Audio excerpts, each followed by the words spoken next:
Okay, it'll work. Hello, my name is Darren Krolikowski, and I'm the Ethics Director for STEM Solutions. And like Mitchell said, one of our big proponents of how we're going to be successful is to actually communicate with our patients. And I think one way that we can do this is with our pre-surgery consultations. Like most things in the medical field, a lot of people are nervous when they're dealing with a new procedure or a new product. And what we're trying to do is provide not only the patient but also their families with a detailed information of what exactly we're going to do. So we'd like to have meetings with these people like before the surgery and explain any risks associated with the surgery or any complications with the stem cells that might occur. Like any new product, there's no guarantee that it will work, so we'd like to explain this to them to make sure that they understand that they're paying for a product that could likely fix the problem, but it's not for sure. And one thing we should do to kind of cover ourselves and make sure that we don't run into some legal action is to actually have these patients sign a waiver letting them know that even though like this is a very good product, it may not actually work. So just to kind of cover ourselves in that aspect. So now I'll be moving into some of the regulatory kind of walls we're going to run into with the stem cell therapy.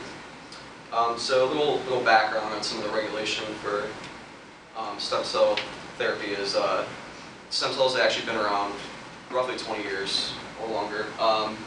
And they've actually been regulated in the U.S. since the Clinton presidency. He actually put the first sanctions on regulations of stem cells. And it actually continued through the Bush administration. He opened up actually 20 lines of brain cell or stem cell lines that could be worked on and researched. And it was not until Obama took office until more lines were open, but I'll get into that a little bit later.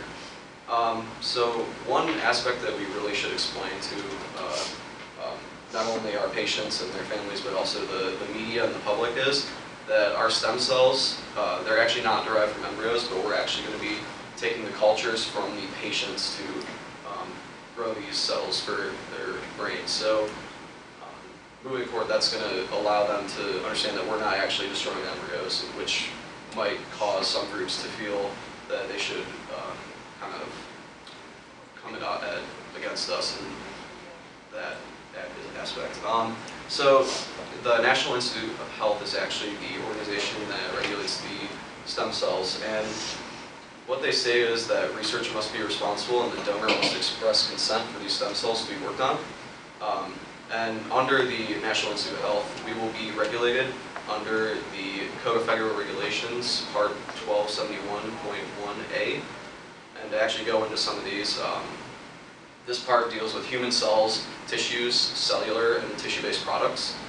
And our product will have to be minimally manipulated, so we're just going to basically take it from the patient and then grow their cells. So we're not trying to change it like way too much. We're just using the stem cell to make it into a brain stem cell.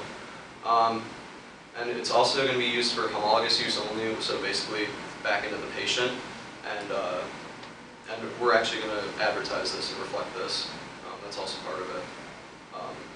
And then there's a lot more of these actual regulations that can be found on accessdata.fda.gov.com or just .gov, and you can actually find the entire set of regulations.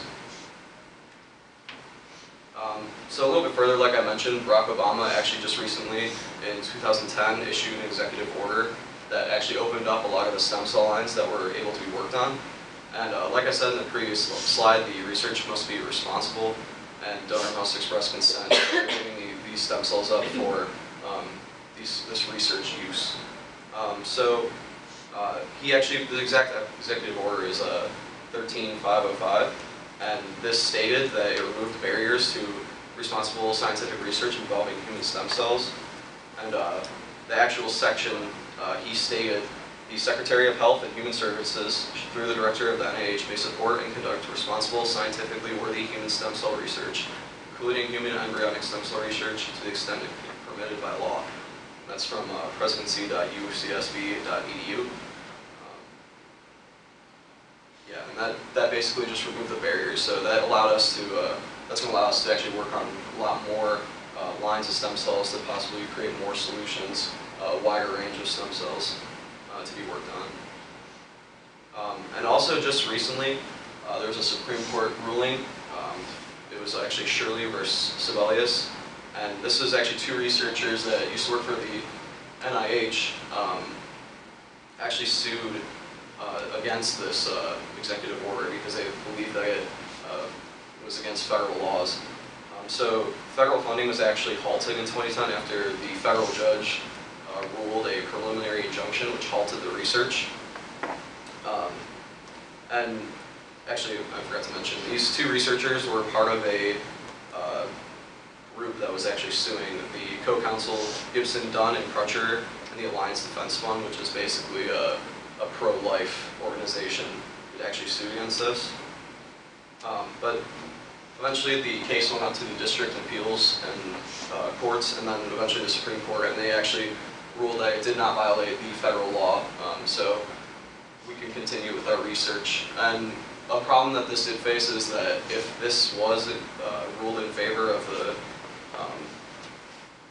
these researchers, the funding for not only stem cell research but a lot of other important experiments and research that was going on currently, funding would also be affected. So this wouldn't just affect stem cell, but anything involving that type of research would also be halted.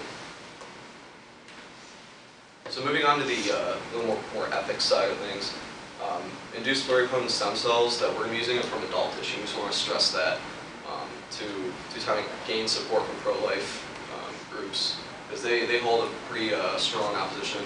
If you're running against lobbyist groups, government regulations, they're going to be important people to kind of have on our side. So a lot of the controversial stem cell therapy comes from these embryonic stem cells, and we just want to stress that we're going to be using the patient stem cells. So that's considered parthenogenic, which is the embryonic. They're also considered pluripotent stem cells. So it kind of creates some confusion sometimes when you're talking about stem cells, because people just kind of get mixed up in that way. Like I said earlier, there's going to be some opposition, and these groups could include, like one example is the Catholic Church, and this is a quote from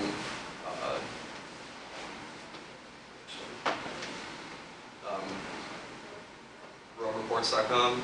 They said, the question is not about technology, but rather about destroying life.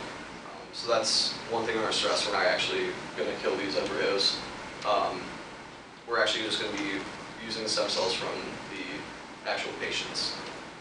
They do support reasonable research, which is kind of like what goes with that executive order that Obama passed, in which the embryo is not destroyed. But a lot of these groups I have listed up here, like National Rights to Life Committee, Concerned Women for America, Focus on the Family, these are a lot of pro-life groups. They're tied to a lot of Republican lobbyists in Congress, so we can have them on our side. I think a lot of the regulations will go in our favor involved with stem cells. So that's all I have. Thank you for listening. We'll take any questions right now, and here are our references.